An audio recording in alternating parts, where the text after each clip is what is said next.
Hi, this is Stephanie Miller from The Stephanie Miller Show. Please enjoy this exclusive clip from my show on Political Voices Network. Because I'm like, did I dream this? The QAnon Shaman is running for Congress because I just made you our constitutional scholar. Sure. He is, as Eli's not around right now. Eli's not around. He's a convicted felon who cannot vote. Oh, right. But he can run for office. But correct. No, wasn't he convicted though at the insurrection? So doesn't Article 3 kick in? Okay, Rude, here's my point. Donald Trump will be a convicted felon. Yes. Who also will be able to run, but not vote. So, yeah. Flaw in our Constitution? Not in Florida. Discuss. Can't, no. Yeah. Okay. I think this is the stupid cluster F of election laws we have in this country. Yeah. Also.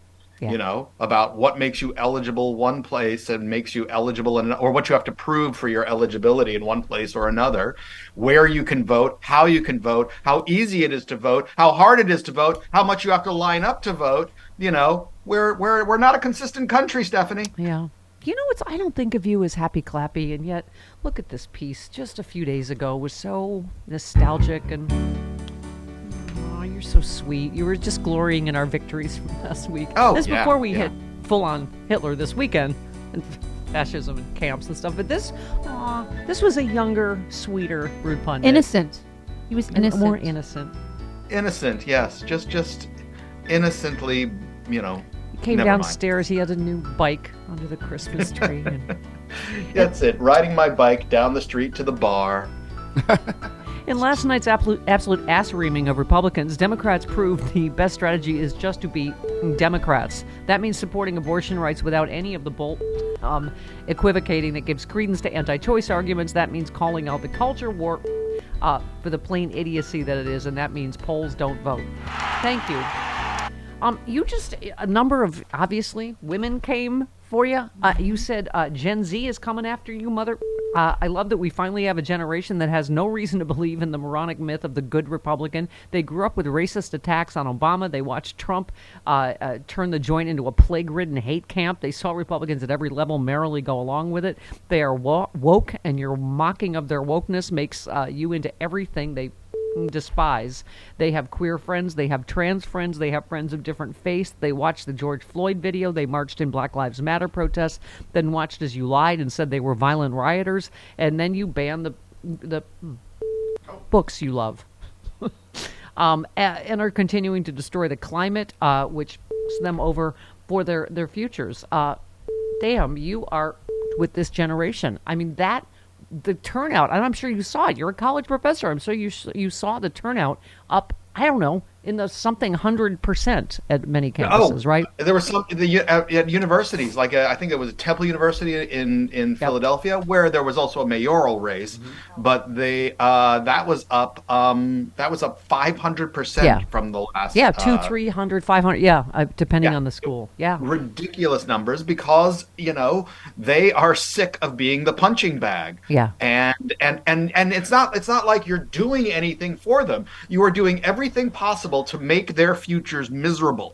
And why not take it out on you? And for every politician that stands up at a mass shooting and says this doesn't happen here, they're like, yes, it does. It happens everywhere to all of us at this point. They grew up with doing the shooter drills, gun active shooter. You mentioned Danica Rome, became the first trans person to win a seat on the state Senate, beating a conservative ex-cop supported by giant loser Governor Glenn Youngkin. That ex-cop campaigned on banning trans athletes from high school sports. You said all over the country, school board candidates backed by the savage hate mongers Moms for Liberty lost bigly. And you said they all lost, so they can off all the way back to whatever crusty old Bible they crawled out from under. Yusef Salaam, one of the Central Park Five. There were so many layers of lovely in this election. You said, be an elected official and Donald Trump might die behind bars. That's karma in perfect form. It really is.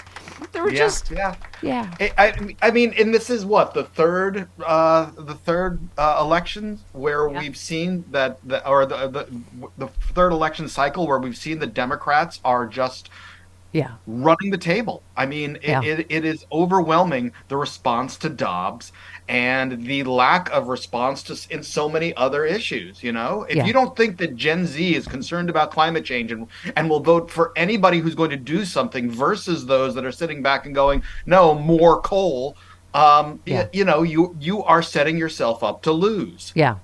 By the way, you said today I learned there's a coalition of canceled priests who are pissed at the Pope for being less of a a-hole to LGBTQ people. Yep. Now the Pope is canning the worst of them, and that's just hilarious. He got It's rid like of the this whole bishop. world's getting woke.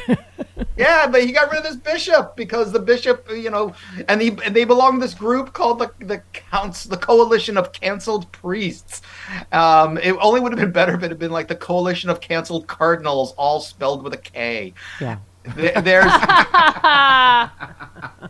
By the way, You know, I don't know. it's just- I don't know if you're watching Bonnie and Clyde, but that sums up exactly the relationship between me and Chris Lavoie for the last 25 years. He just keeps Yeah, hitting her yeah. in the head.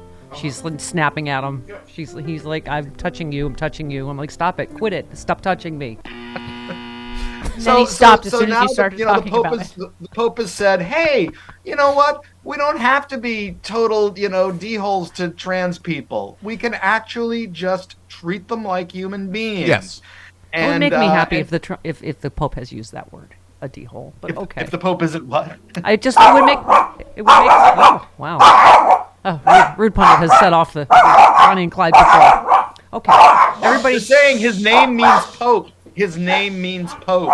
They found it sacrilegious that you suggested the Pope would use the word hole.